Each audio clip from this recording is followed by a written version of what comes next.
watch Prometheus.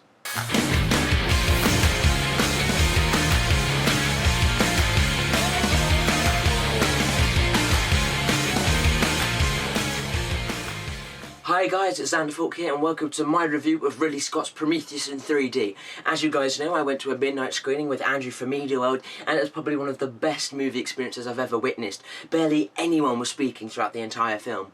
Probably because I took this, because then again, if anyone was to talk through Prometheus, they're only going to get this.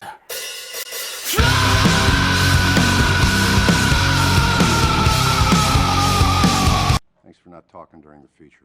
Prometheus is about a group of people sent to a distant planet to hopefully find the origins of mankind. And as we all know, the origins of mankind are related to the space jockeys that are only briefly seen in the original Alien film. And this is definitely a prequel, but in a sense, it's not essentially a full Alien prequel. I'm definitely going to go into detail because there's a lot of controversy surrounding this at the moment. Then the film stars Noomi Rapace, Michael Fassbender, Charlize Theron, Idris Elba, Sean Harris, an absolute multitude of famous actors, even including Guy Pearce.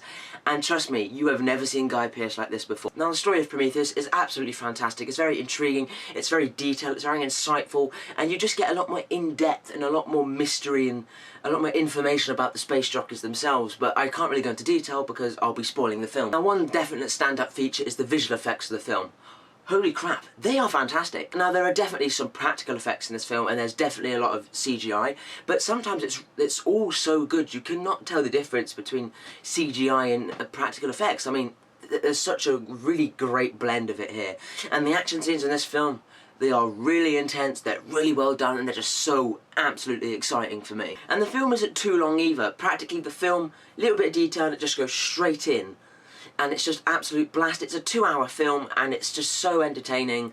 It's definitely a really good summer blockbuster popcorn flick, definitely. Now, Ridley Scott definitely brings his flair. The cinematography is absolutely excellent. We get some beautiful shots, we get some really good shots. The action isn't too shaky and you can see everything perfectly. The detail, it doesn't shy away. And yes, guys, it is an R, it is a 15 and it is very violent. It's not over the top and too excessive, like he's just trying to cram violence in there for the sake of it, but it is still definitely violent. Now, Prometheus does have a dark tone, but it's absolutely completely different to the Alien franchise. The Alien franchise was more of a horror, especially the first one. It was a cold-blooded, simple, alien on ship, kill it horror with a lot of good character development and you root for the characters and not wanting them to die. This is a completely different affair. This is a lighter, more epic. It's more of on an epic scale than Alien was. It's about the origins of mankind. It represents different morals, different views, and it's more open and more thought-provoking than Alien. Alien was just a straight-up horror. Well, this one is more about the messages the film represents, and I thought it was absolutely fantastic because most of the main characters represent different views. Like Noomi Rapace is like, she wants to find out the origins of mankind, but she still believes that there is some sort of faith worth having out there. You then got David, who's a more logical approach, God doesn't exist, end of. And personally, if you are religious, you're probably not going to like this film because this film literally just urinates on religion. It's blasphemous. Now, as you can see, I'm wearing 3D glasses because, of course, I went to the 3D show. And yes, I can say the 3D was fine. I'm not sure if it was converted or it was shot, but the 3D was good. It wasn't amazing, it didn't blow me away, but it was definitely, you could definitely see it was in 3D. However, I would say, though, I like this film so much, I went to the 2D showing, and in all honesty, I don't really need them. Watching it again, it doesn't really make the film any better watching it in 3D. Yes, it looks good, but it doesn't affect the overall quality of the film, so again, sod the 3D.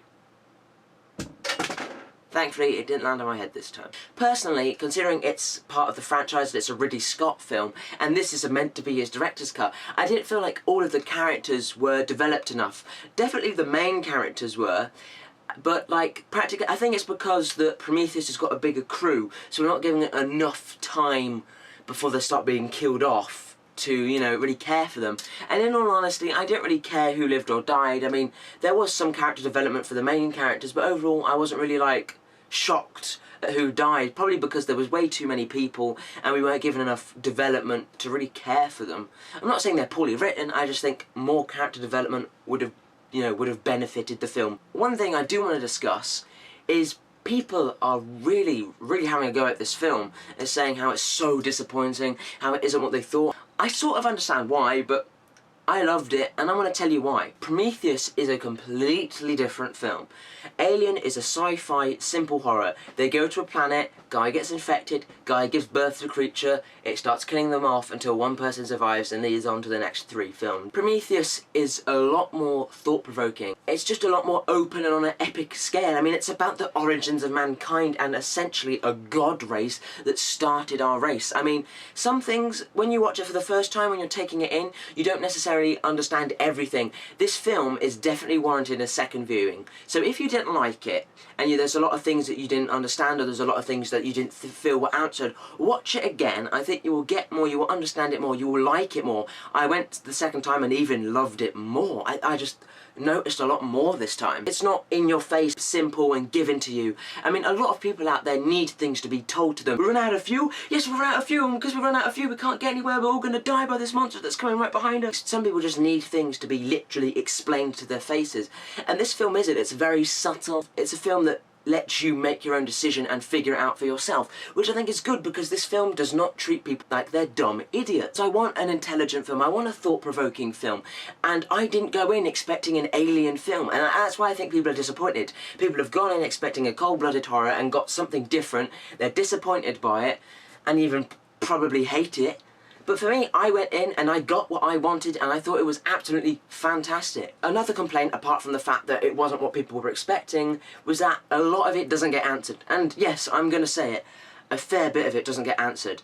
But then again, originally Ridley Scott was going to make 2 full-on Alien prequels. Then he changed his mind, and Fox didn't want to put all their money into 2 films just in case it didn't do well. So then they told him to just do 1. Now you can definitely tell from the amount of unanswered questions and the ending of this film, there is probably going to be a sequel. And there's just way too much to not be a sequel involved. And that's the thing, because this is not really about the alien. Yes, it does explain the origins of the alien, but this is about the space jockeys. Hell, they could even make a spin-off franchise. This feels more like a tie-in to the franchise more than a full-on alien prequel, which people were expecting. This is about the space jockeys this time, not about the alien. Yes, there are references. There are so many homages to the Alien franchise in this film. And the last scene, if you're an Alien fan, you're about to go have a nerdgasm. That sounded wrong, but then again, it's the truth. So if you guys feel like a lot of the questions weren't answered, I can't go into detail which ones are, you would have to have seen the film and make your own opinion on that, but you can definitely feel there is just the ending leaves so much more potential, and they're definitely going to answer it at some point. That's why I liked it. I just saw everything that this film was offering, and I thought it was fantastic. Yes, there are problems. Like I say, I personally think there should have been enough character development. I think, you know, some scenes could have been quicker. I mean, there's a couple of scenes where I think they're exploring the area a little bit too long, and the story does feel spread out, because it is. I think Prometheus was an absolutely fantastic film. It's definitely a welcome return for Ridley Scott's sci-fi epic, and for me, it gave what I wanted, what I was expecting. But for those going in expecting a modern-day version of Alien, you're not going to get it here, because the film is not offering that. I think it's just that because people have been hyping the film up so damn much that even if they got what they wanted, they still would have been disappointed, because people just expect too much. That, for me, is the problem. And for me, this film offered what I wanted. So overall, I'm going to give Prometheus a 4.5 out of 5. Half a star away, just because, personally, in films like this, and especially in the other Alien, I personally would have liked a little bit more character development. Go into this film expecting something new. It is not a full hardcore Alien prequel. Definitely check it out on cinemas, and it's definitely worth a Blu-ray purchase for me. So thank you guys for watching my review of Prometheus. I will be back for Snow White and the Huntsman and many other videos, but for now, this is Xander Falk saying goodbye.